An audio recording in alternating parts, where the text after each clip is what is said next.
Shalom, shalom, everybody. This is Prophets of Awakening.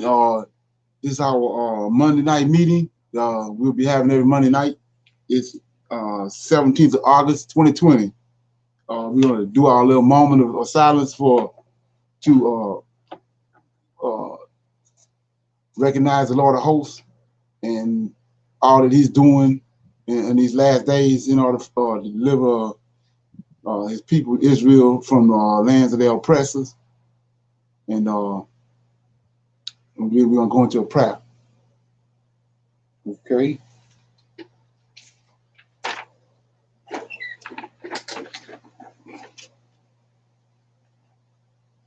Oh Lord, we come before Thee this day with great praise and honor. We thank Thee for Thy mercy and steadfastness. Oh Lord, we see and understand the words concerning our great deliverance for our oppressors, from our oppressors. Oh Lord, we will wait upon Thee. Oh Lord, we will tarry and have patience because You have given us understanding and knowledge to consider You. Oh Lord, David and all his house long ago understood this very fact. We, O Lord, was given unto You for an inheritance. Who can deliver us from Your hands? Turn not Thy face from us. Turn not Thy knowledge from us, O Lord.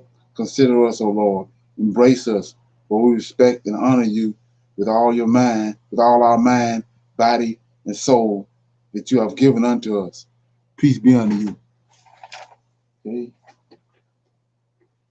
Okay, with that being said, we're going to go into a little current events. Anybody got anything pertaining to current events that they want to share with the class and the audience?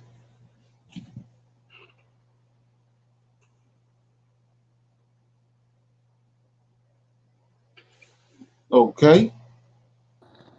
What's up? How y'all doing? Shalom, Michelle shalom. and Zaire and Jeanette. Shalom, everyone. How y'all doing? Shalom. Okay. Well, the Democratic convention starts tonight. Okay. Yeah, so it's not, of course, it's not going to be, like it was before where they gather in a big convention hall. But, all of the different people will start speaking and supposedly we'll get a better picture and understanding of, the VP and what their agenda supposedly will be. So that starts tonight. Okay. Yeah, I'm gonna try to check some of it out. But, yeah, I'm gonna try to check it out. I think Bernie Sanders is supposed to be talking tomorrow night, if I'm not mistaken. Hmm. Yeah. Okay. Uh, Anybody else got any current events? Yes, I was wanting to talk about the schools that opened in Georgia on August the 3rd has already shut down until August the 31st because they've had over 1,200 teachers and students that has been quarantined. So they don't have enough teachers to cover, and that just shows you again how foolish they can be. And also in Arizona, they had a school that was supposed to open today. I think it was a district outside of Phoenix, and they had 250 staff members, but out of that 250, over 110 called out. So they had to Okay. cancel school in that district. So I just don't think this is a good idea. It's already failing. Georgia schools just opened on August the 3rd, and they've already shut down 2 high schools. Right. That just all that's telling me is it's confirming the fact that the Lord of hosts said that, when the time appointed comes, who can deliver anything out of his hands. And we see that the time of these Gentiles and came. And so he brought this coronavirus and they trying to make it out of something like it's something else, but he's constantly putting more and more pressure on them, and they constantly trying to act as if you know, it's something minor when it's something major. Then the timing came to the end. Right, Yeah, exactly. we looking at it. You know what I'm Yes. saying? It's a sign. Yes, it Yeah, is. like that something. Yes. Okay, That's it for me. Thank you. okay. Anybody else have anything?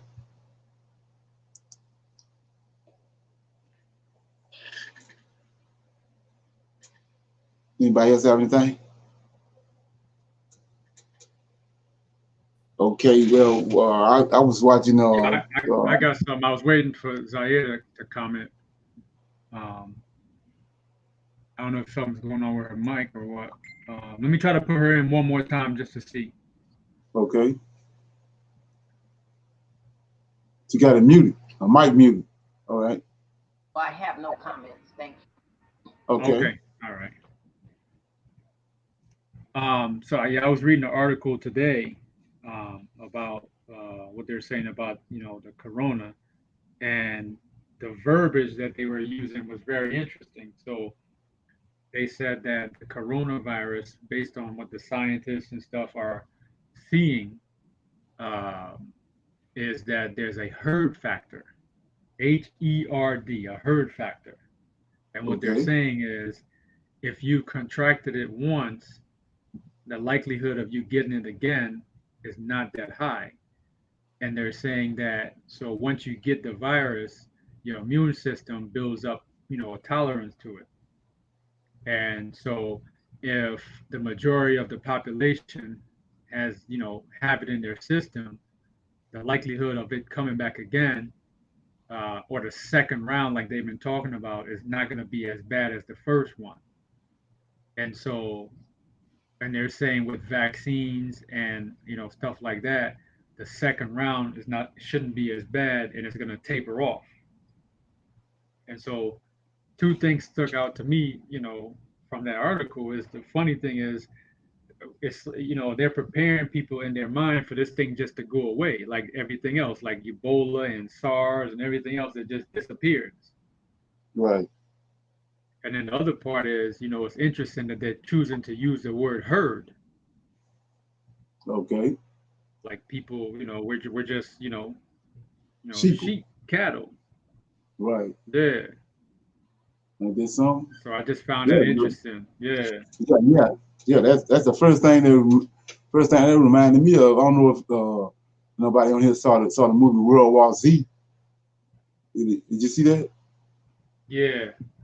You remember how they would show those zombies would attack all these people, but every once in a while it'd be this one person be standing there and they all the zombies go around. Mm-hmm. And so it was like then they figured out how they got the cure was because of that. It was something in that person, those particular people DNA that the DNA that was in those zombies strayed away from it. Right. And I just thought that was good. When you said that, it's like okay, it's almost like I'm gonna go back and watch it again now because it's almost like it's got something to do. It's like it was a warning for COVID-19. Right. Exactly. Yes. So I'm gonna check that out. So So yeah, I wanted to. That's Go pretty ahead. interesting. That's all I had. Yeah, so I was gonna jump off of that too with that. I don't know if nobody saw that, but I was watching this like 5-minute video where this guy he's a installer for 5G. He's working for this 5G for this company that installed 5G, and then he noticed that it had on each one of the circuit boards that they have to hook up, it had COVID-19 on it. Ain't that something? Yeah, so I was like, wow, that was crazy. So anyway, so what I want to do right now is gonna play this video, pertaining to Kamala Harris, is Al Sharpton. And then we get some comments on it and let it play. For this week's memo to Trump, I want to talk about cowardice. It's a quality you have in spades, Mr. President, and it's reared its ugly head this week when presumptive Democratic nominee Joe Biden named Kamala Harris as his running mate. You and your Republican toadies couldn't decide on a line of attack. She's a mad woman. No, she's calculating and ambitious at controlling Biden's every move. She's soft on crime and somehow also a champion of mass incarceration. Your people even went so far as to try to reanimate the birther lie, implying that Harris, the Oakland-born daughter of immigrants, should somehow be ineligible for the vice presidency. And as for that last bit of grotesque white nationalism, I have two words for you. You wish. You know, she's more popular than you. Though with your tanking approval ratings, that's admittedly a low bar. Still, the instant Harris joined the ticket, she became the most popular person in the race, not only beating out you, Mr. President, but Vice President Mike Pence and even our own running mate, Joe Biden. Even you, Mr. President, recognized her greatness not long ago. You donated to her political campaigns twice, in 2011 and 2013. Bet you wish you could take that money back now that Kamala Harris is a looming threat to your own power. Black women are the most reliable voting bloc for Democrats, and they reignited Joe Biden's campaign. This pick will ensure that those Black women stay motivated to overcome every voting suppression tactic you try to throw at them to not vote on Election Day. And Kamala Harris isn't only the first Black woman on a major party's presidential ticket, she's also the first Indian American and Asian American person on a major party ticket. Her candidacy resonates among people of color all over this country, Mr. President. You are right to be afraid of this coalition because we're coming for your job. And you're not the only one who should be nervous. Kamala Harris is going to absolutely wipe the floor with Mike Pence at the vice presidential debate. Mr. President, I've been amazed these last 4 years at the depths of your cowardice. But up against Kamala Harris, you're right to be afraid. You fear Harris for the same reason you fear America. She contains multitudes. She worked hard for her education and her career and is living proof that while you and your cronies may try to break the American dream beyond recognition, sometimes hard work, empathy, intelligence, and grit can propel a little girl from Oakland all the way to the White House. We'll be right back. Okay. Comments?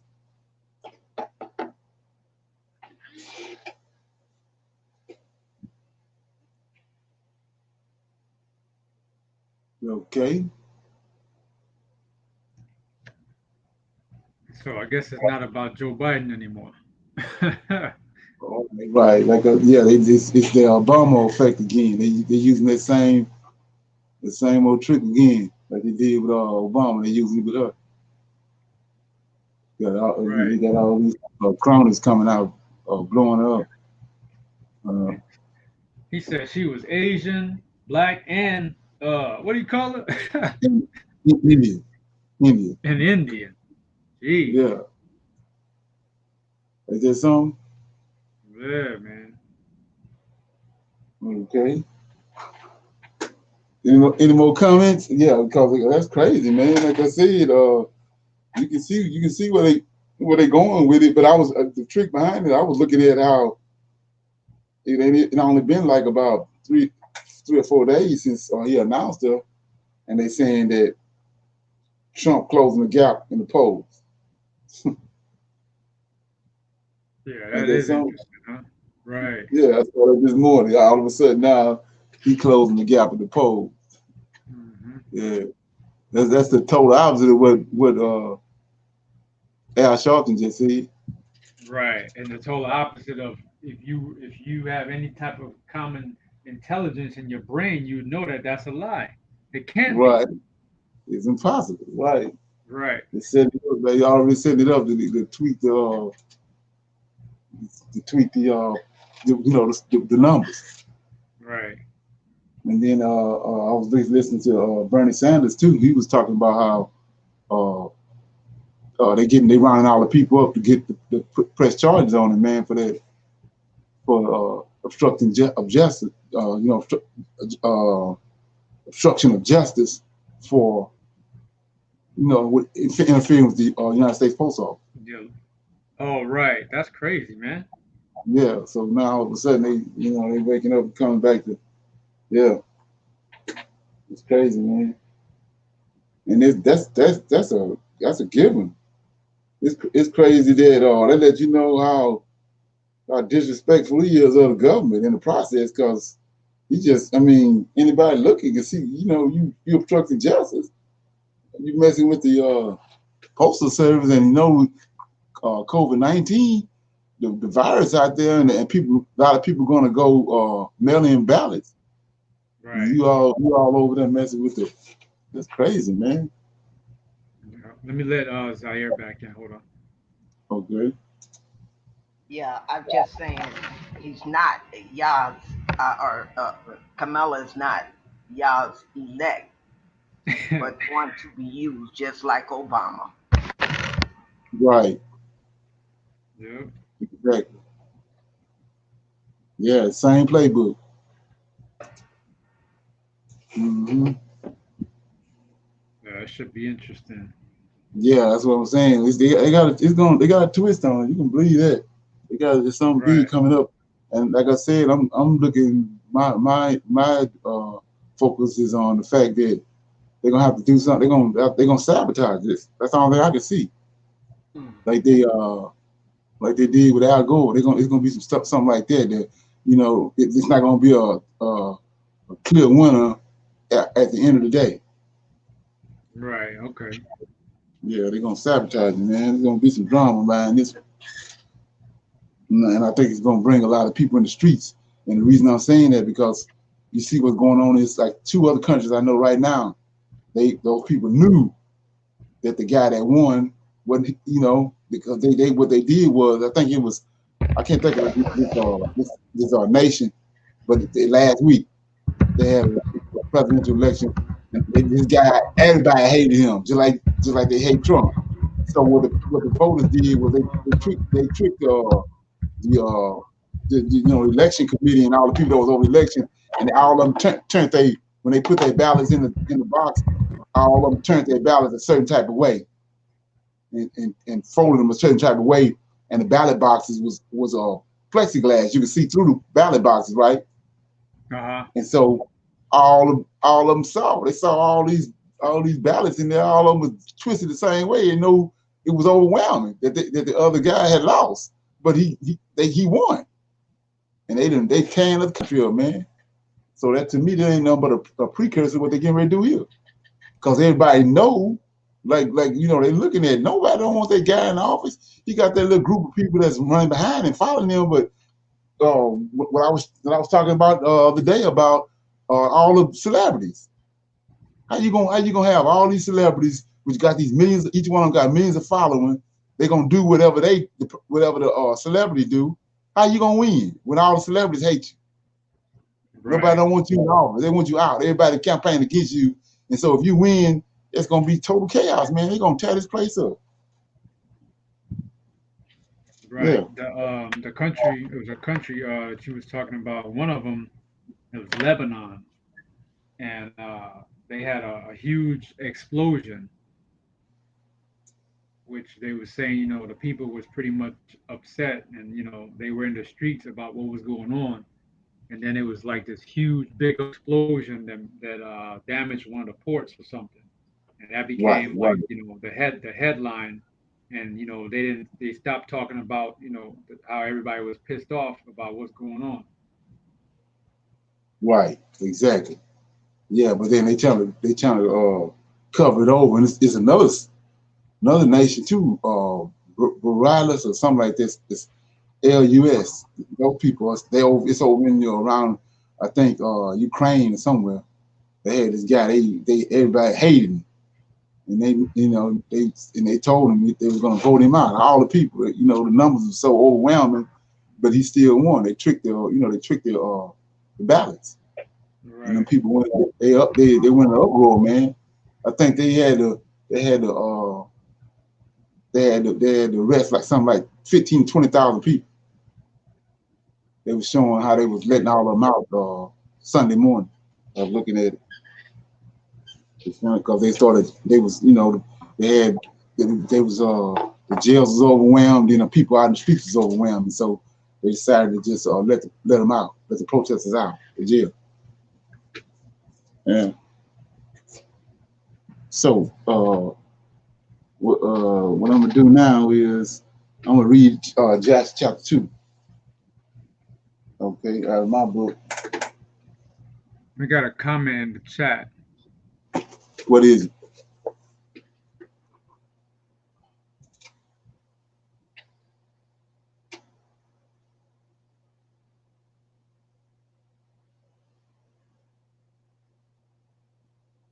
What is it? Okay.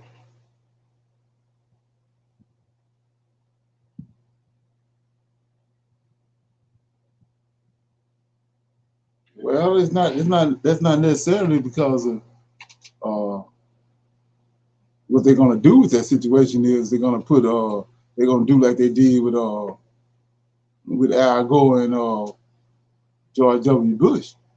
They're gonna end up having to go through the process of what the so-called founding fathers had set up. They had to go to the courts and to the Supreme Court and all that to make a decision on what direction to go in. But we know there's gonna be a lot of chaos around that, and that's what they want. Because what they did was got all of them got together. Al Gore had won, but they all got together and coerced and put pressure on Al Gore to step down. And you know, Al Gore wasn't going for it at first, but then, you know, they got all these secret oaths and secret obligations behind the scenes that they have to adhere to. So he ended up conceding because of the pressure that was on him. But he had won.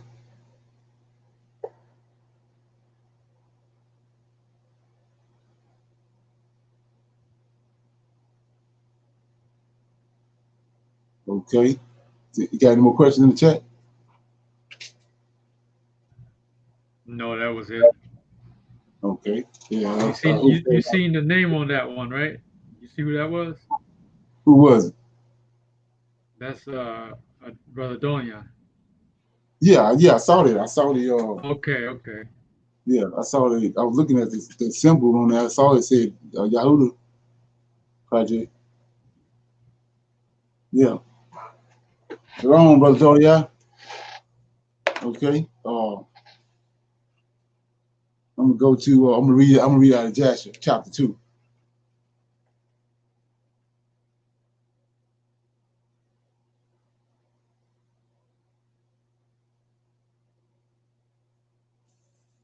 Okay, this is Joshua chapter 2. And it was in the 130 years life of Adam upon the earth that he again knew Eve, his wife, and she conceived and bore a son in his likeness and in his image, and she called his name Seth, saying, because God had appointed me another seed in the place of Abel, for Cain had slain him. And Seth lived 105 years, and he begot a son.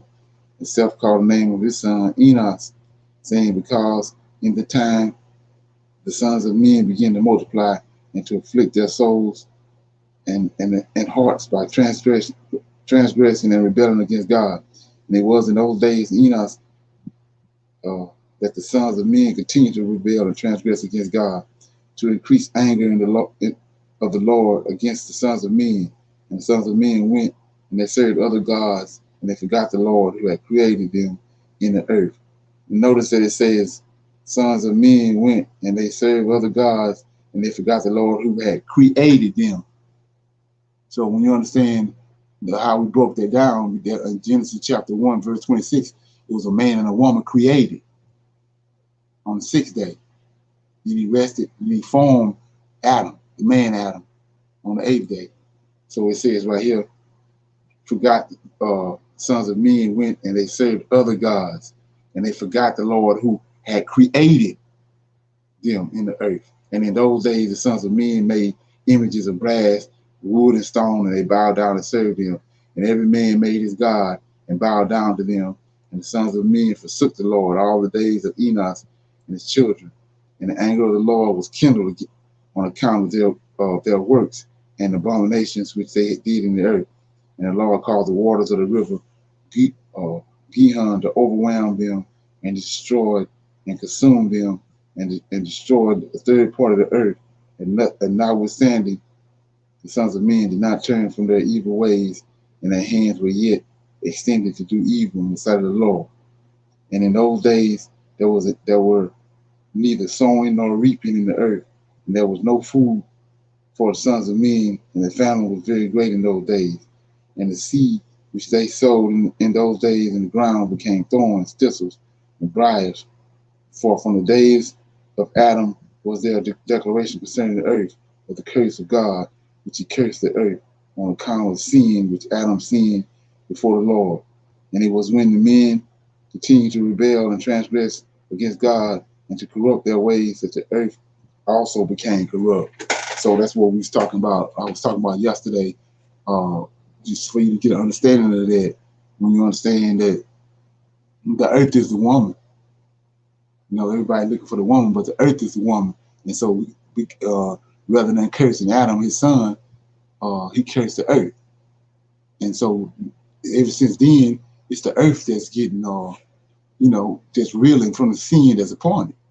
And so when I was talking about the other day how a lot of these hard topics that's coming up and talking about and preparing people for what's getting ready to come, you know, the Lord of hosts, that's one of his main purposes of coming back, is to redeem the earth and do away with sin.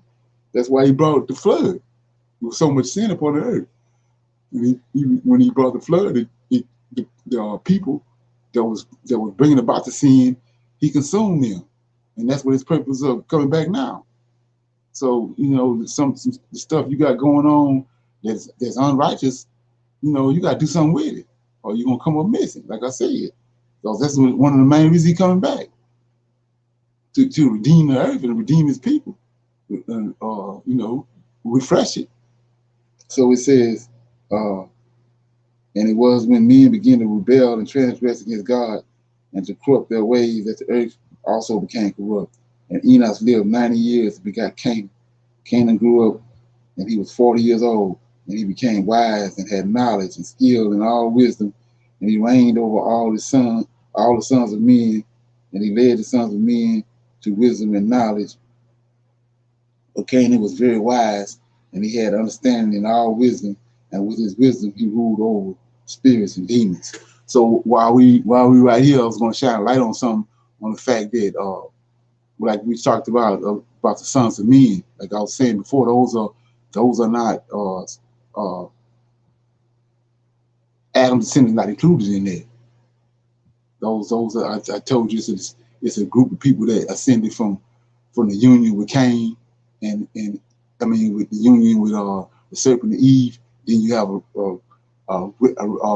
group of people that ascended from the sixth day. Those are the sons of men, and Adam's seed is a seed out of Adam that's ruling over them. And they receiving knowledge from the angels and from the Most High, and they bringing it to these people here. And that's what a lot of people not understanding. They're not factoring in that understanding until when they're trying to figure out the goings on that was before the flood, and then leading all the way up to Israel becoming a nation. So when you start talking about Melchizedek, well, right here we see what I just read. It says 11, 2 and 11, and Canaan grew up and he was 40 years old. He became wise and had knowledge and skill in all wisdom, and he reigned over the sons of men, and he led the sons of men to wisdom and knowledge. For Canaan was a very wise man and had understanding in all wisdom, and with his wisdom he ruled over spirits and demons. So let's look at that right quick. I want to expound on that. So I'm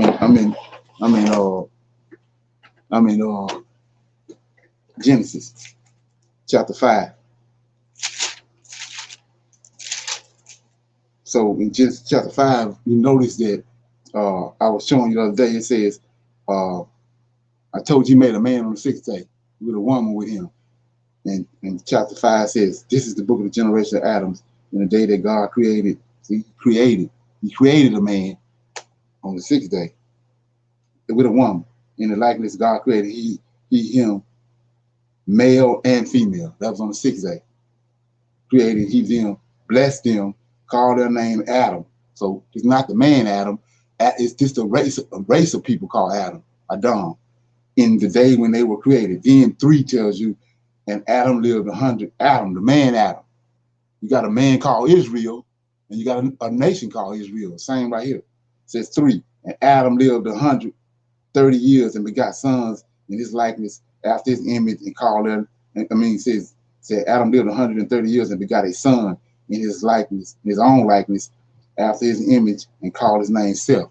So what you begin to see is Adam having a bunch of sons, but it's one that's called. And so verse 4 says, in the days of Adam after he had begot Seth were 800 years, and he begot sons and daughters. So he had other sons, but Seth was the one called. This the one with the knowledge. This the one that's leading the people. When from one generation to the next. When Adam passed, Seth take over. Seth passed, then the next one that was called from Seth seed line takes over. That's who Melchizedek is. And so after the flood, during the time of Abraham, Shem is Melchizedek. Noah passed away. Shem, the king of Shalom, is Shem. And Abraham, that's where Abraham come to. And so, like I said, we see right here, I'm gonna read it again. And so like I said, I'm trying to put all this in context and lay a foundation. So when you go back to verse 11, it says, and Canaan grew up, and he was 40 years old, and he became wise and had knowledge and skill and all wisdom, and he reigned over all the sons of men, and he led the sons of men to wisdom and knowledge. For Canaan was very wise and had understanding and all wisdom, and with his wisdom he ruled over spirits and demons. He ruled over man, spirits, and demons. So ain't that the same thing Enoch did? Enoch did the same thing during his time. He's ruling over all the people of the earth. They have to come to him to get understanding of the Most High and his order and of what's going on in the heavens. The rest of these people is for the understanding of the Most High. So we have to come to this called seed from Adam to get understanding. And at this time right here, it's Canaan. Okay, then 12. And Canaan knew by the wisdom that God would destroy the sons of men from having sinned upon the earth, and that the Lord would in the latter days bring upon them the waters of the flood. It says, and in those days Canaan wrote upon tablets of stone what was to take place in the time to come, and he put them in his treasures. And Canaan reigned over the whole earth, and he turned some of the sons of men to the service of God. And when Canaan was 70 years old, he begot 3 sons and 2 daughters. And these are the names of the children of Canaan. The name of the firstborn, Mahaliah, that's the called seed. The second, Enan, and the third, Midju. And their sisters were Ada and Zillah. These are the 5 children of Canaan that were born unto him. So what you begin to find out right here, which is so many people don't know, is that it says he had 2 daughters, Ada and Zillah. Well, let's look at that. So like I said, I want to uncover the whole thing so you can get a full understanding of it. Later on, it's gonna come back up. So if you go to chapter 4, Genesis chapter 4, you're gonna see that I just read that Ada and Zillah was Canaan, which is out of Adam's lineage, 2 daughters. And so you get over here to chapter, let me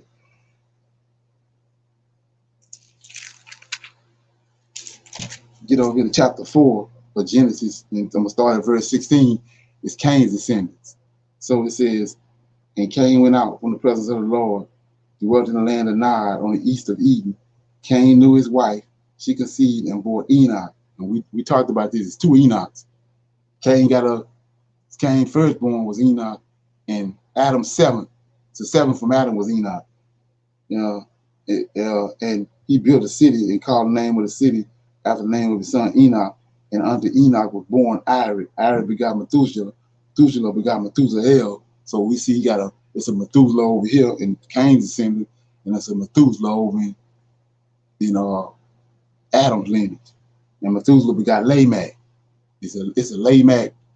It's a Lamech in Adam's lineage, Noah's father, and it's a Lamech right here, the father of Tubal-Cain.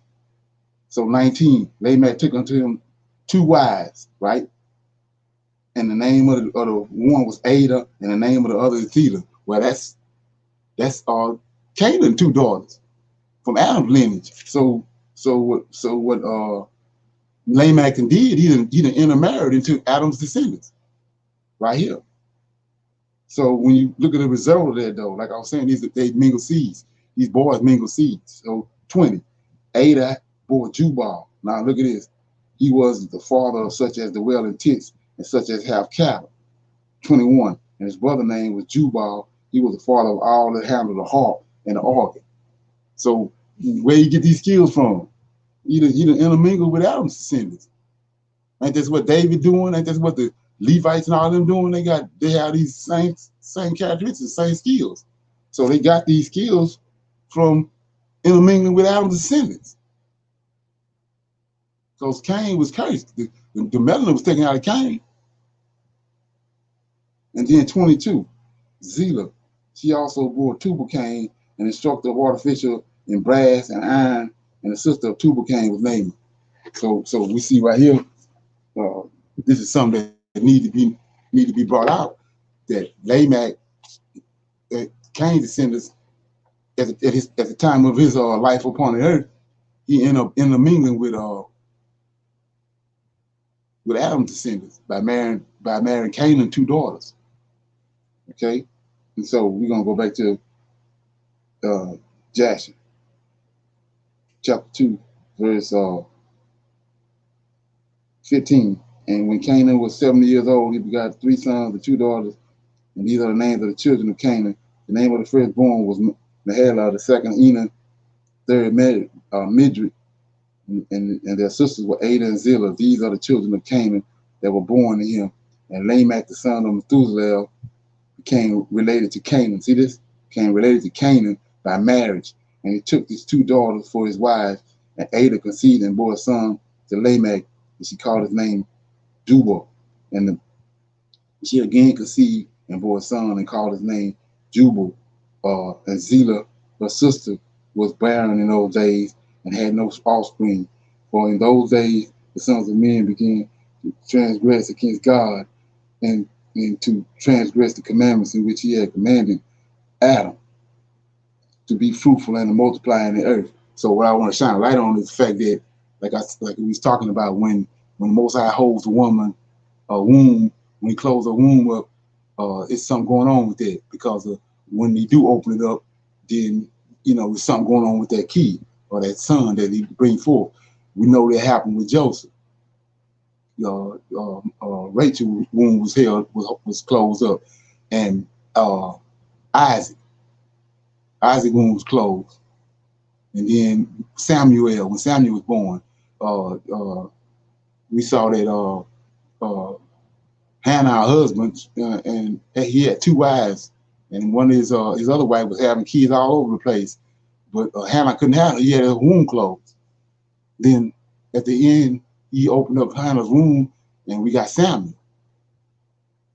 And we know Samuel played a big role in the beginning of Israel's history, along with David. And so right here, what you have to understand is Zillah's womb is closed up, and then the person that she's gonna have is Tubal-Cain in her old age, same way Sarah had Isaac. So it says, and Lamech, the son of Methuselah, became related to Canaan by marriage, and he took his 2 daughters for his wives, and Ada conceived and bore a son to Lamech, and she called his name Jabal. And she again conceived and called his name Jubal. And Zillah, her sister, was barren in those days and had no offspring. And in those days, the sons of men began to transgress against God and to transgress his commandments, which he had commanded to Adam, and to be fruitful and multiply in the earth. And some of the sons of men caused their wives to drink a draught that would render them barren, in order that they might retain their figure, and whereby their beauty appearance may not fade. And when the sons of men caused some of their wives to drink, Zillah drank with them, and the childbearing women appeared abominable in the sight of her husbands as widows, while their husbands lived. So the barren ones only they were attached. And the end of days and years, when Zillah became old. See, this same thing happened with Sarah. Sarah was old when she had Isaac. It says, in the end of days, when Zillah became old, the Lord opened her womb, and she conceived and bore a son, and called his name Tubal-Cain, saying, after I had withered away, have I obtained him for the mighty God, from the mighty God. And she conceived again and bore a daughter, and she called her name Naomi. And she said, after I have withered away, have I obtained pleasure and delight. This is the exact same thing Sarah said. Okay. And Lamech was old and advanced in years, and his eyes were dim that he could not see. And Tubal-Cain, his son, was leading him. And it was one day that Lamech went into the field. Tubal-Cain, his son, was with him. And while they were walking in the field, Cain, the son of Adam, advanced toward them. For Lamech was very old and could not see much. And Tubal-Cain, his son, was very young. Tubal-Cain told his father to draw his bow. And with the arrow he smote Cain, who was yet afar off, and he slew him, for it appeared to them to be an animal. And the arrows entered Cain's body, although he was distant from them, and he fell to the ground and died. And the Lord requited Cain's evil according to his wickedness, which he had done to his brother Abel, according to the word of the Lord, which he had spoken. And it came to pass, when Cain had died, that Lamech and Tubal went to see the animal which they had slain, and they saw, behold, Cain, their grandfather, was fallen dead upon the earth. And Lamech was very much grieved at having done this, and in clapping his hands together, he struck his son and caused his death. And the wives of Lamech heard that Lamech had done what he had done, and they sought to kill him. And the wives of Lamech hated him from that day, because he slew Cain and Tubal-Cain.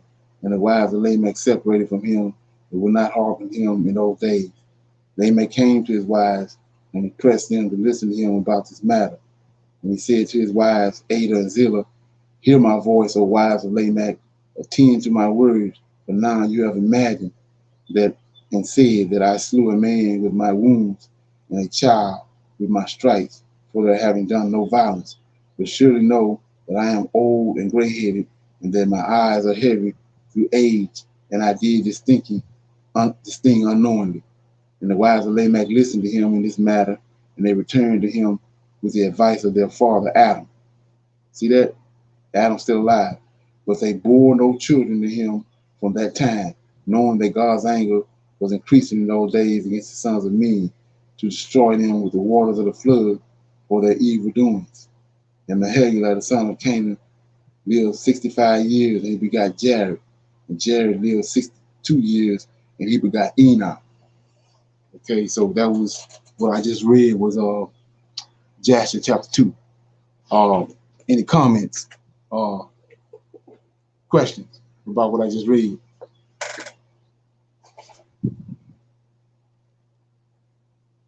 Yes. Now, isn't this the Cain lineage that Abel, the spirit that Abel constantly presents to the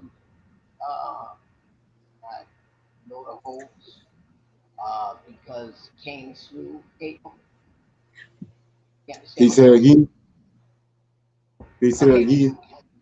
again. In one of these scriptures, it says how the spirit of Abel is constantly before, I believe it's the Lord of hosts, I could be wrong, on a regular basis to destroy his lineage because he slew Abel. Yeah, I think that's in Jubilee. That's in Jubilees. Mhm. So now, correct me if I'm wrong. Then does that not make the lineage of Cain, Adam's seeds, enemy. Say that again. Okay, because the spirit of Abel is constantly before the Lord of hosts, because Cain slew Abel. Right. Remember? Okay, so the question is, does that make the lineage of Cain a perpetual, for lack of a better term here, enemy to the lineage of Adam? Right. Well, Cain's lineage is a perpetual enemy to Cain, to Adam's lineage, because of who he is. Okay. He come from the serpent. Got it. No problem. Let me read that. So I just don't want to say it. So if you go to Genesis chapter 3, I'm at verse 12. It says, and the man said to the woman whom thou gave it, and the man said, the woman whom thou gave it to be with me, she gave me of the tree, and I did eat. And the Lord God said unto the woman, what is this that thou hast done? And the woman said, the serpent beguiled me, and I did eat. And the Lord God said unto the serpent, because thou hast done this, thou art cursed above all cattle, and above every beast of the field. Upon thy belly shall thou go, dust shalt thou eat all the days of thy life, and I will put enmity. There go the enemy right there. I will put enmity between thee and the woman, and between thy seed and her seed. So it's drama going on between these two seeds. And we know when you trace those two seeds all the way down, that's Israel and Japhet. Japhet lineage. Okay. Anybody else have any comments?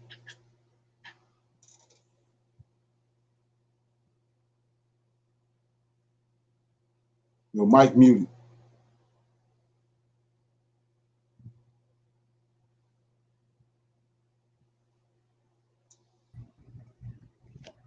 Okay. Yeah, I was going to say, I find it interesting that it's, they were able to mix Adam's seed with Cain's seed. Right. He was able to get those two daughters. Yeah. We found that out. Well, we got a confirmation on that from the Book of Lamech. Right. Yeah, we also found out that Cain was cursed. He was turned white. So yeah, and then, like you said, Lamech was had issues with that condition that the Most High had left his people in, and he went to Adam's lineage to go search it out, because he had heard about the wisdom of Canaan, and he went to inquire of Canaan to show him how to deal with how to call upon the Lord. And Canaan, so that's how the two of them began to interact with each other. And then from there, we know Canaan ended up, Lamech ended up marrying his two daughters, Ada and Zillah. And like I said, that's another one of those pieces of the puzzle that fits in, And so with that being said, I'm just gonna shine light on it. But we know that in Genesis chapter 6, it says, and it came to pass when men began to multiply on the face of the earth. This the event right here in Genesis chapter 6 when these fallen angels came down. So why it took them that long to come down? So it says, and it came to pass when men began to multiply on the face of the earth, daughters were born to them, as the sons of God saw the daughters of men that they were fair, and they took them wives of all which they chose. And the Lord said, my spirit shall not always strive with man, for that he's also his flesh, yet his days shall be 120 years old. So let's look at that. So it says right here, the the sons of men saw the daughters of men that they were fair. Okay. I'm gonna bounce off of there right quick. Yeah, so I'm over here. I'm back in Jasher.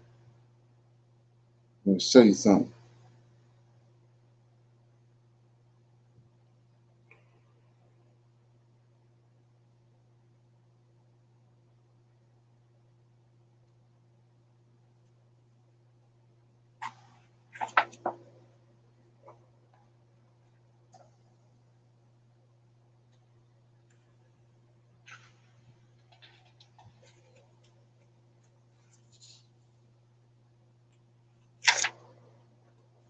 Yeah. So anyway, what I'm looking for is, okay. Here you go. This Tubal-Cain. I showed you Tubal-Cain is a result of Lamech mixing with Adam's descendants. So you got he's a mingles. He's a mixed seed. And Jubal, Jabal and Jubal, they mixed seed. And Naamah, Tubal-Cain's sister, is a mixed seed. So it says, I'm in chapter 17 of Jasher. It says, and in those days, in the 91st year of the life of Abram, the children of Chittim made war with the children of Tubal. For when the Lord had scattered the sons of men upon the face of the earth, the children of Chittim went to embody themselves in the plains of Capanonia, and they built themselves cities there and dwelt there by the river Tiberias. And the children of Tubal dwelt at Tushkana, and their boundaries reached the river Tiberias. And the children of Tubal built a city in Tushkana, and they called the name of Sabonia, after their name, Sabonia, the son of Tubal, their father. And they dwelt there until this day. And it was at that time children of Checham made war with the children of Tubal, and the children of Tubal were smitten before the children of Checham, and the children of Tubal caused 370 men to fall from the children of Tubal. And at that time the children of Tubal swore to the children of Checham, saying, you shall not intermarry. Look at this. You shall not intermarry among us, and no man shall give his daughter to any of the children of Checham. For all, look at this, for all the daughters of Tubal. Remember that Tubal is a mingle, they mingle seed. It says, and all the daughters of Tubal in those days were fair. See that? For no woman were found in the whole earth so fair as the daughters of Tubal. So these daughters right here were brought those angels down, Genesis chapter 6. So it says, and all who delighted in the beauty of the women went to the daughters of Tubal and took wives from them. And the sons of men, kings and princes, who greatly delighted in the beauty of women, took wives in those days from the daughters of Tubal. So everybody coming from all over the place trying to get one of these daughters from Tubal.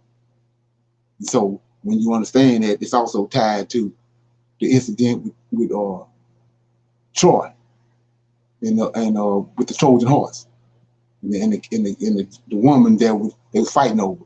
So let's go back. I'm gonna read this one more time. For all the daughters of Tubal in those days were fair, for no woman were there found in the whole earth as fair as the daughters of Tubal. Now we're gonna go back to Genesis 6. Genesis 6 says, and it came to pass when men began to multiply on the face of the earth that the daughters were born unto them, that the sons of God saw that the daughters of men that they were fair, and they took them wives of all which they chose. It was from these Tubal daughters. Okay, so anyway, any more questions? Just trying to connect the dots for you.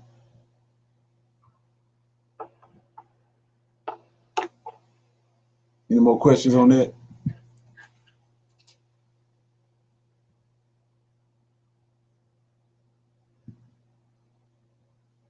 Okay, so what I'm gonna do right here is I got a little thing I'm doing on Monday nights where I'm gonna be connecting dots, different things, different Hebrew idioms or whatever. But I'm gonna do that at the end when I get ready to close. Right now, I'm gonna play this video, and then we're gonna discuss it. Let me find it right quick.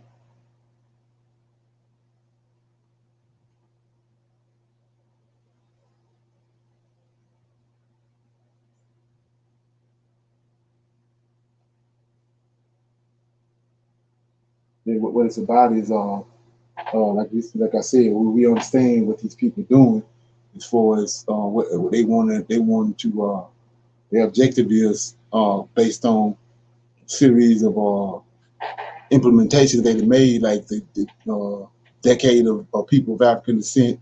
They had a year of people of African descent. They had just last year they had the year of return. So, and then we know about the Belt and Road Initiative. So what they doing is, it's a demo job happening in America. Controlled demo. They want America to go away because they want the United States of Africa. And so this decade of people of African descent ends in 2024. So by the time 2024 gets here, they want 90% of all the African Americans over in Africa, because the African American is the missing link in the development of Africa as for leadership. So they want the African American over there. They want to now for years and years they kept those two people apart. But now, because of what they're doing and they greed, they want the African American back over in Africa.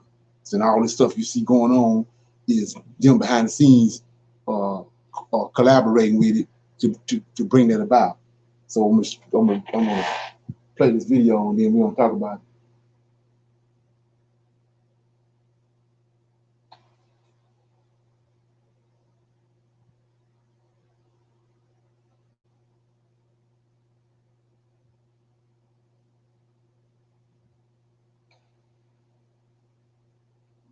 It's your boy, O'Shea Duke Jackson, back at it again with another episode of The Celebrity Jump. And today, guys, we're talking about Akon. Now, as we know, Akon is a Senegalese-based rapper, and to me, Akon sucks. I don't really like his music. I never have, but shout out to the brother. I don't even know how he ever got popular. I mean, Akon is trash to me. I'm just being real. But nevertheless, Akon is doing this thing. But what I will say though, where he lacks in musical talent, he definitely has people woke, right? And Akon is doing some amazing things in Senegal.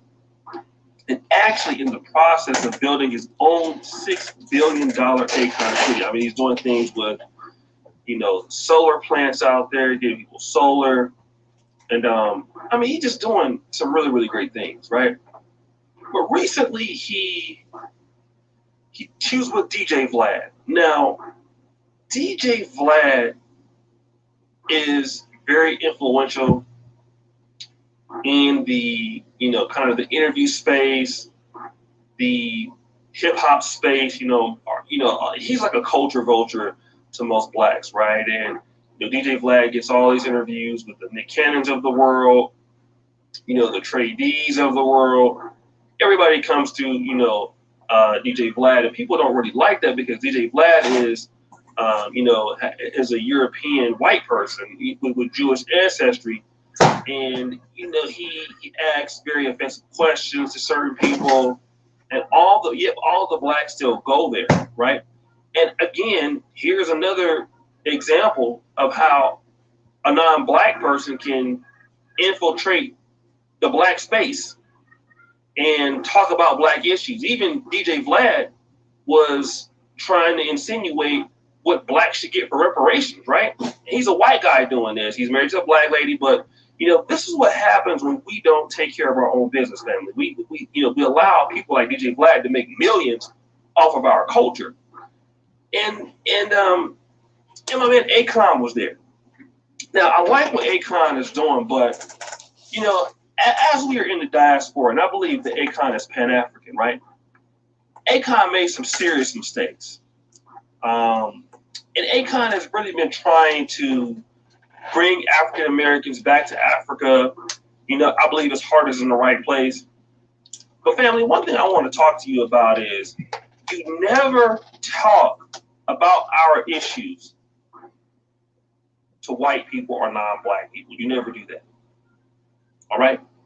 You never do that.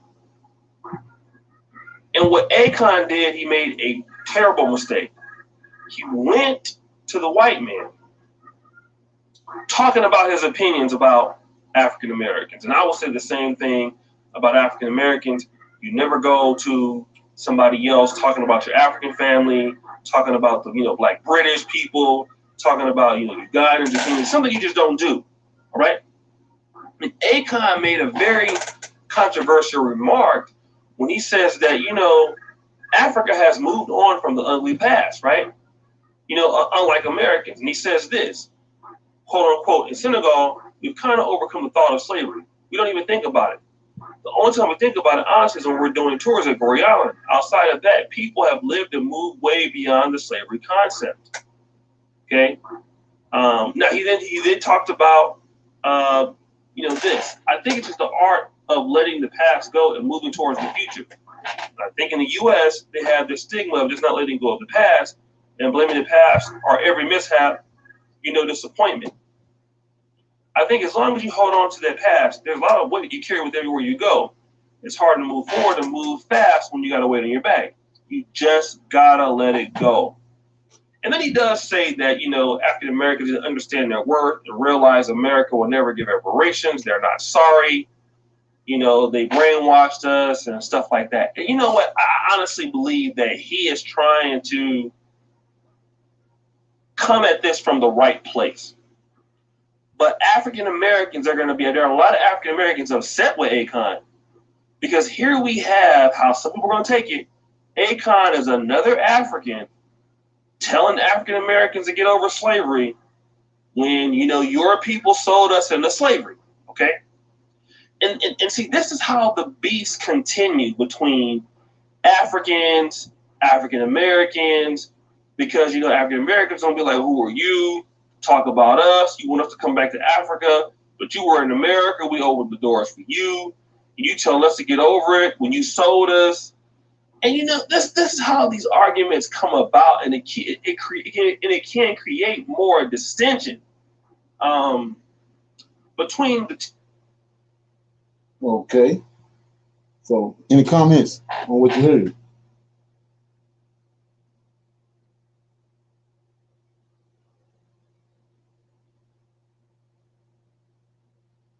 Two groups. Any comments?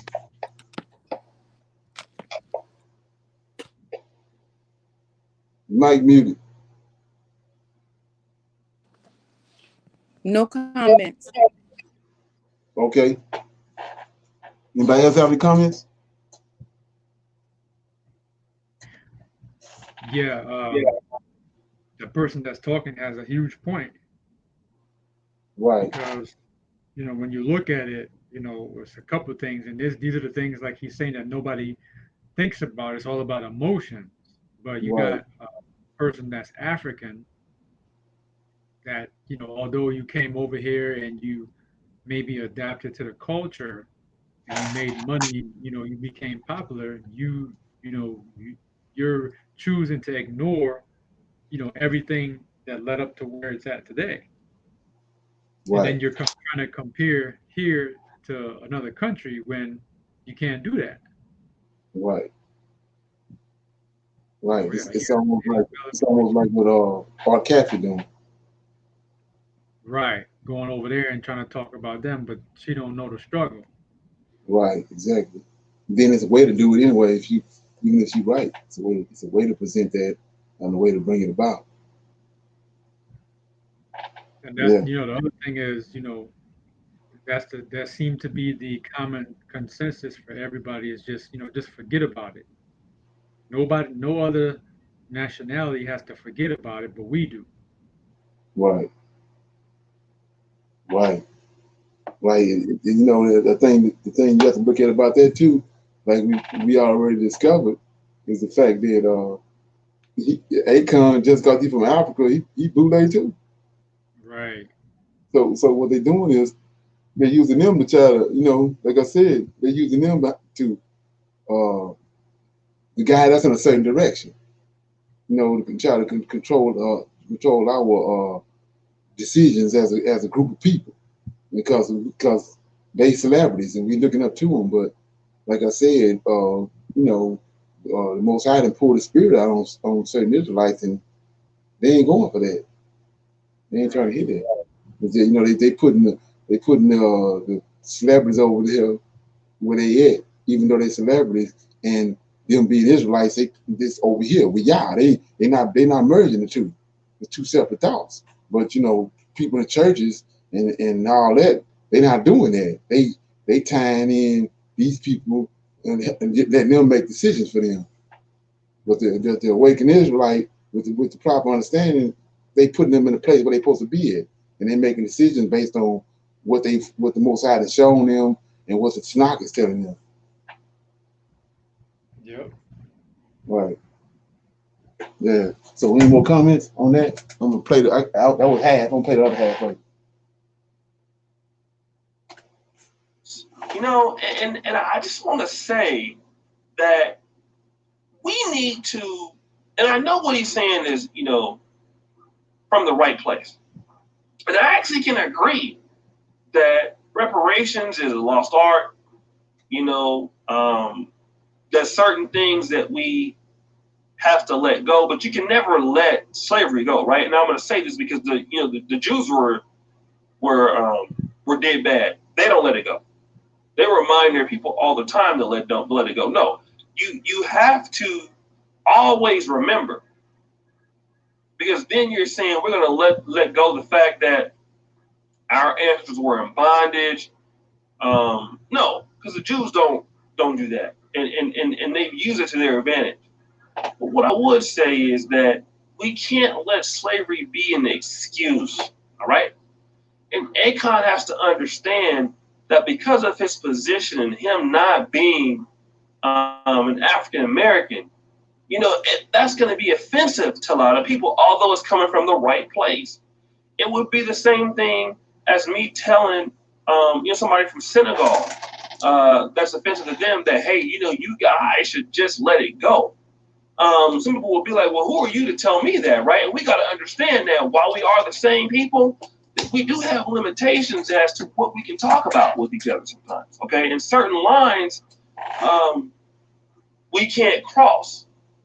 And that's something that I've noticed since I've been in Uganda. There are certain situations that I have ideas about, like when it comes to, how certain countries are ran and what's holding the country back, and certain things I see that should be done differently. And I don't want to criticize anybody, but I just keep certain things to myself because I know that if I touch it from any perspective, it's going to be offensive, and it's going to look like I'm trying to chastise somebody because it's a very sensitive thing.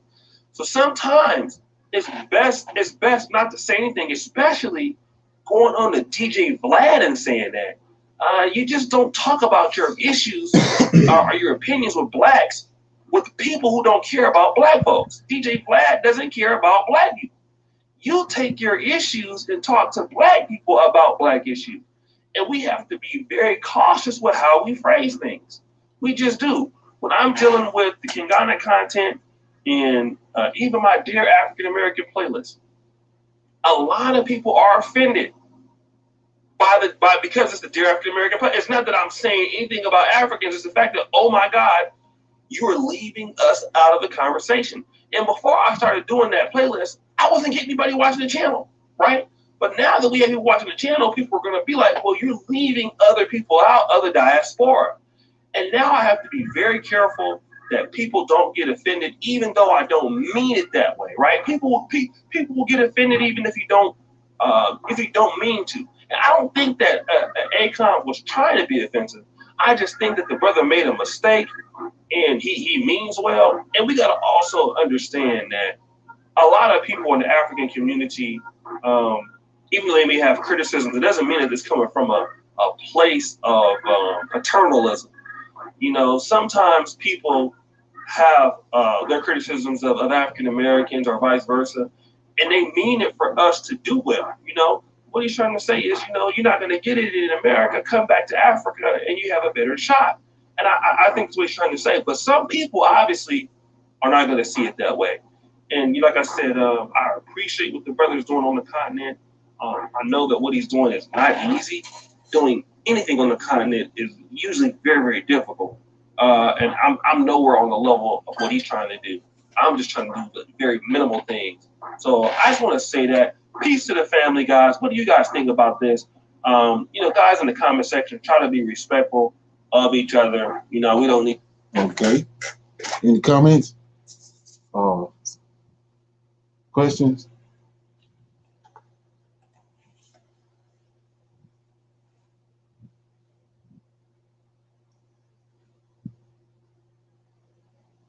Okay, so with that being said, I'm gonna move on to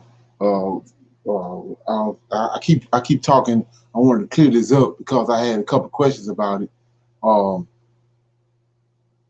About this. I was talking about a 6-day man, and then I said about the 8-day man. So I want to clear that up so you can have it in your head how that I came to that conclusion that it's a 6-day man and an 8-day man because it's very important to understand that. And so for Monday night class, this what I'm using to connect the dots with for Monday night. So I'm gonna go to that and then I'm gonna expound on it. It's in Genesis chapter 1:26. I gave you the 6-day man, right? Just for newcomers, because it's people on here already understand it, but it's some people that don't. So in the beginning, in Genesis chapter 1, the Most High, his first 5 days, he created and made and did a lot of stuff on the first 5 days. Then on the 6th day, he created a man and a woman. He created them, and I'm gonna read that. It says, God said, "Let us make man in our image and after our likeness, and let them have dominion over the fish of the sea, over the fowls of the air, over the cattle, and over all the earth, and over every creeping thing that creepeth upon the earth." And then 27. So God created. That word is there for a reason. He says, so he created man in his image. In the image God created he him, male and female created he them.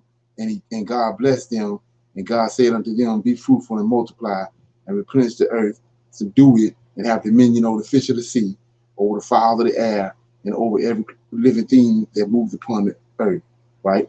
Then you proceed forward to chapter 2, verse 1, and then it says, thus, that was on the 6th day. It says, thus the heavens and the earth were finished, and all the hosts of them. And on the 7th day, this the next day, God ended his work which he had made, and he rested on the 7th day from all his work which he had made. And God blessed the 7th day, sanctified it, because in that he had rested from all his work which he had created and made. Then 4, these are the generations of the heavens and the earth when they were created, in the day that the Lord God made the earth and the heavens. Notice he said when they were created. Then we go to verse 5, chapter 2, verse 5. And every plant of the field before it was in the earth, and every herb of the field before it grew, for the Lord God had not caused it to rain upon the earth, and there was not a man to till the ground. So he need another man. He got a man and a woman over here that one day with the Lord is 1,000 years. So between the 6th day and the 7th day, 2,000 years already passed. And these people over here he created, they didn't multiply. Okay, this is where Cain got his wife from. But anyway, so you say you have a lot of people want to say that what you're reading in verse 5 is he's going back and recanting and going back over what he did over in Genesis 1:26. But that's not the case, because I'm going to show you right here. It says, chapter 2, verse 3 says, God blessed the 7th day and sanctified it, because that it said in it he had rested from all his work which he had created and made. And verse 2 tells you that he rested after he had finished what he was doing. Then 4 says, these are the generations of the heavens and the earth when they were created, in the day that the Lord God had made the earth and the heavens. And so you notice in verse 5, and every plant of the field before it was in the earth, and every herb of the field before it grew, for the Lord God had not caused it to rain upon the earth, and there was not a man till the ground. So everything over here up into Genesis chapter 4, it hadn't rained yet. So he can't be reflecting back to Genesis 1:26, because it tells you right here in verse 5, every plant of the field before it was in the earth, and every herb of the field before it grew, for the Lord God had not caused it to rain upon the earth. And it ain't never rained yet. So he can't be reflecting back to some previous verse. He's moving forward. And it says, upon the earth, and there was not a man until the ground. Well, you already have a man over there dealing with these animals and all that. So he needs a man until the ground. Then 6, but there went up a mist from the earth. Just on the 8th day. It's the 8th day from creation. You got a 7-day week, but this the 8th day from creation. It says, and there went up a mist from the earth and watered the whole face of the ground, and the Lord God formed the man. See, he created the man over there. I'm showing you how the difference in the wording, and you know, we're not able to do this because we're dealing with the New Testament, and we can't see a lot of this stuff. So it says, and the Lord God formed the man from the dust of the ground, breathed into his nostrils the breath of life, and the man became a living soul. So we see that this man, in verse 8, and the Lord God planted a garden eastward of Eden, and there he put the man whom he had formed. Why is he saying that? Because he created a man. He created a man and he formed a man, and the man he formed, Genesis chapter 2, verse 8 tell you, he put him in the garden. And this man do not have a woman with him. You got to put him to sleep and take a bone from him and then build up flesh on it and make a woman for him. But the man in 1:26 got a woman with him when he created it. So with that being said, I'm going to go and show you that reason I'm using 6-day man and 8-day man. So my first precept I'm going to go to is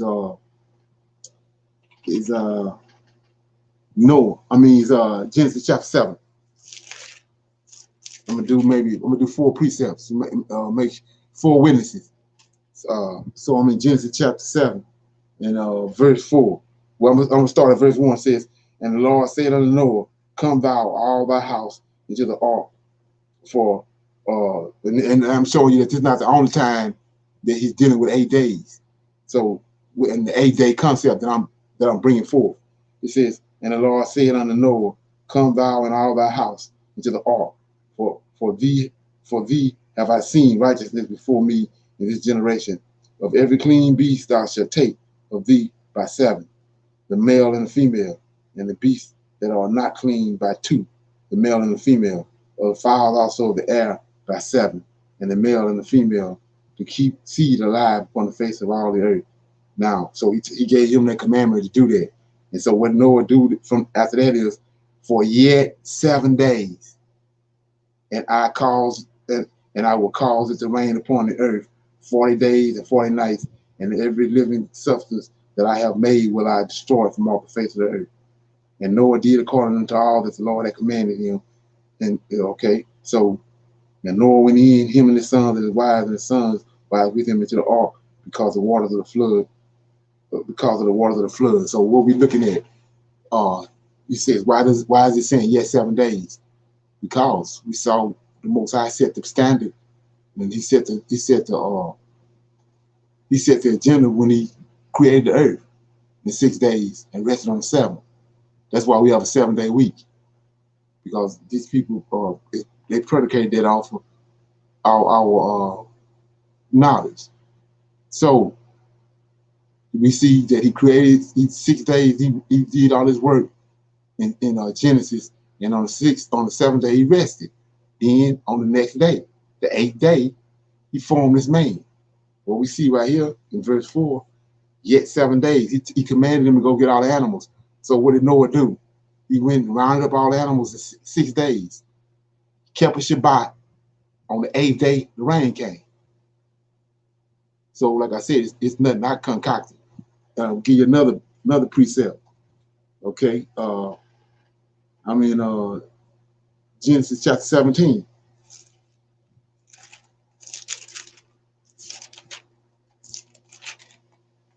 Genesis 17, I'm reading from verse 11 through 14. This is when Abraham was commanded to circumcise Isaac and Ishmael circumcised himself and all the males in his household. So it says, I'm going to start at verse 9. And God said unto Abraham, thou shalt keep my covenant. Therefore, thou and thy seed after thee in their generation. This is my covenant. Check out the covenant. This is my covenant, which ye shall keep between me and you and thy seed after thee. Every male child among you shall be circumcised. Let me read that again. This is my covenant, which I shall keep between me and you and thy seed. So we know the male is a seed. After thee, every man child among you shall be circumcised, and ye shall circumcise the flesh of your foreskin, and it shall be a token of a covenant between me and you. So the circumcision is a must. It's a sign. It's on every male that he belongs to the Lord of hosts. So 12, and he that is 8 days old shall be circumcised among you, every man child in his generation, he that is born in his house or bought with money, or any stranger which is not in thy seed. So what is he talking about? 8 days from the time the boy come out. 8 days from the time the seed come out of the woman's womb. 6 days of Shabbat. The 8th day you circumcise. Nothing new under the sun. That's how the Most High, that's how the Lord of Hosts operates. So one more. Well, I got 2 more. Second Ezra.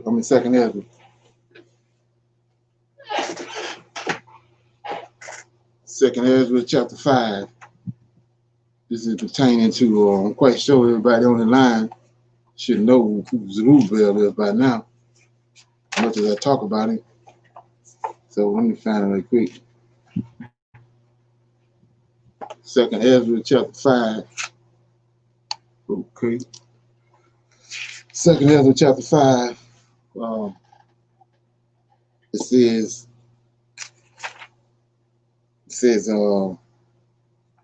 let me see.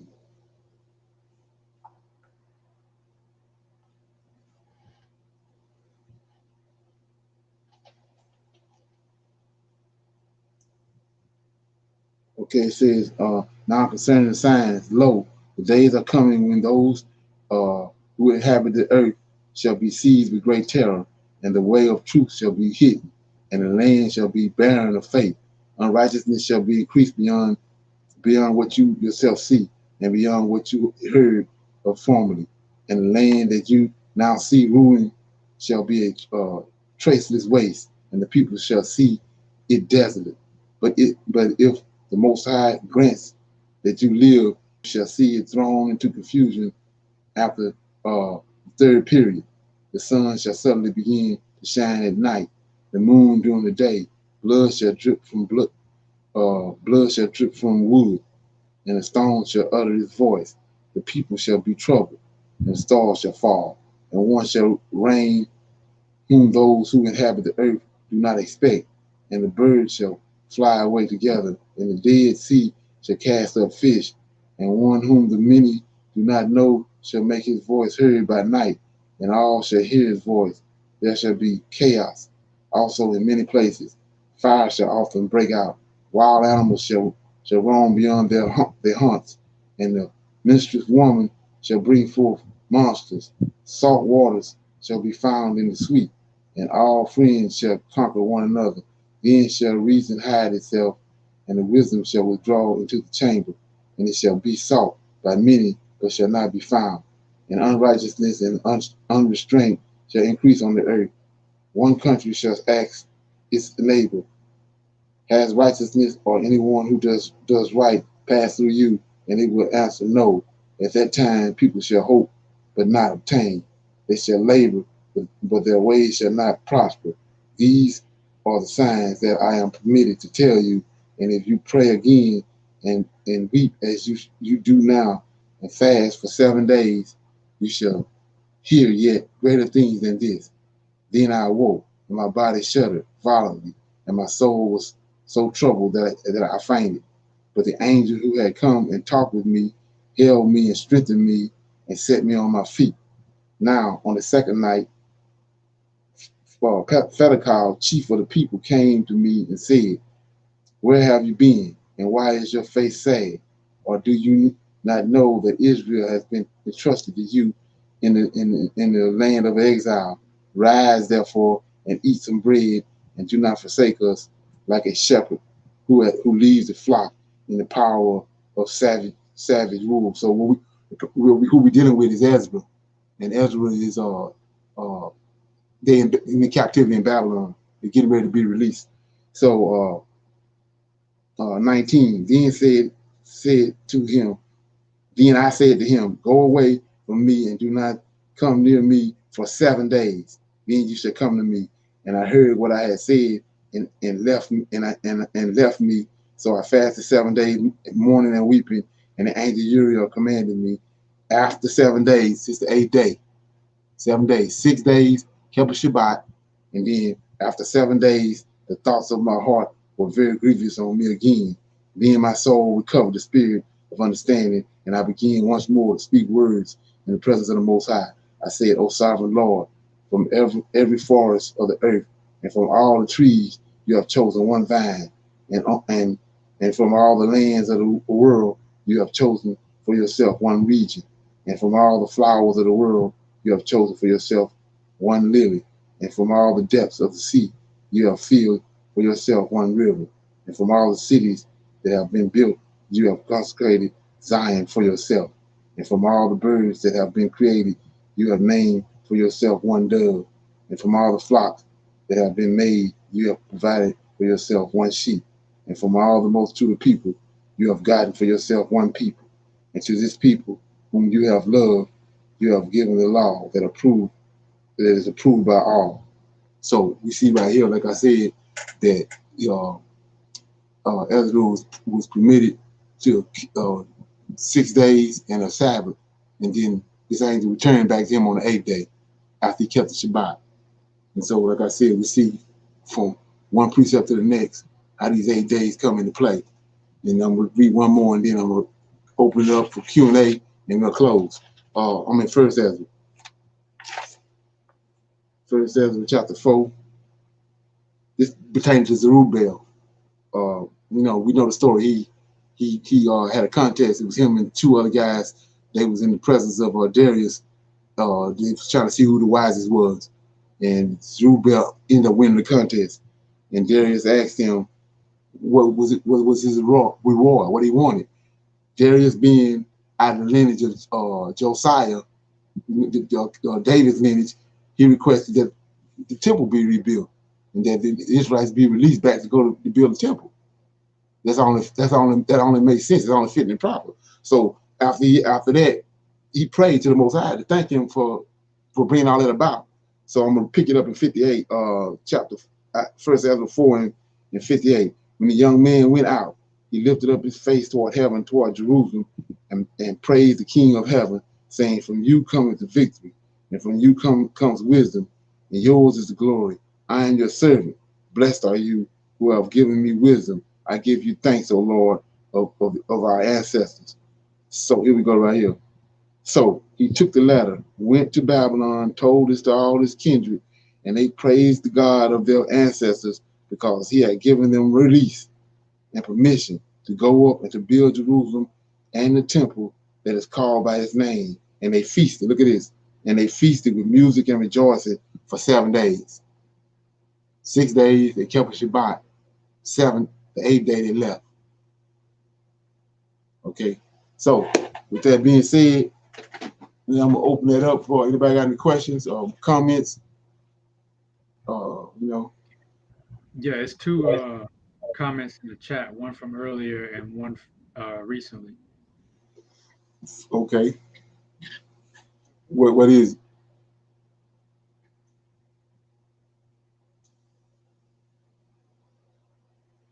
Yeah. It's two Israels. You got. Let me get it right quick. Let me pull my Bible. Yeah. So you see right here in Genesis chapter 32. Genesis 32 and 24. Okay, it's a Jacob. You got Abraham, Isaac, and Jacob, and Jacob wrestling with his angel. It says, verse 24, and Jacob was left alone, and there wrestled a man with him until the breaking of day. And when he saw that he prevailed not against him, he touched the hollow of his thigh. And the hollow of Jacob, his name Jacob right now. Abraham's name was changed. He says the hollow of Jacob's thigh, and it was out of joint. And he wrestled with him, and he said, let me go, for the day breaketh. And he said, I will not let thee go, except thou bless me. And he said unto him, what is thy name? And he said, Jacob. And he said, thy name shall be called no more Jacob, but Israel. So this is a man called Israel. There's a nation called Israel. It's a man called Adam, and it's a race of people called Adam.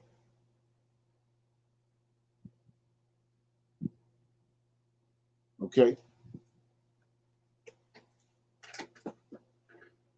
What's the other question? Oh. So the so-called Caucasian man descends from the serpent, and it descends from the men and women that were created before Adam. No.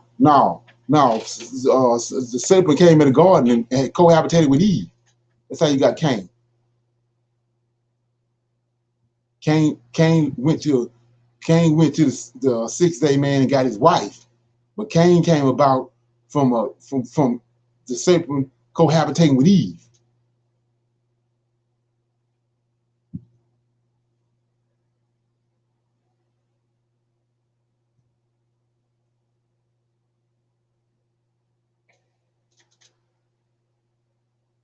Okay. Yeah, that was the two questions. Okay. So anybody else got any more questions from last week or whatever? Any questions from you studying or whatever you wanted to ask before we can deal with it right now and before we close out?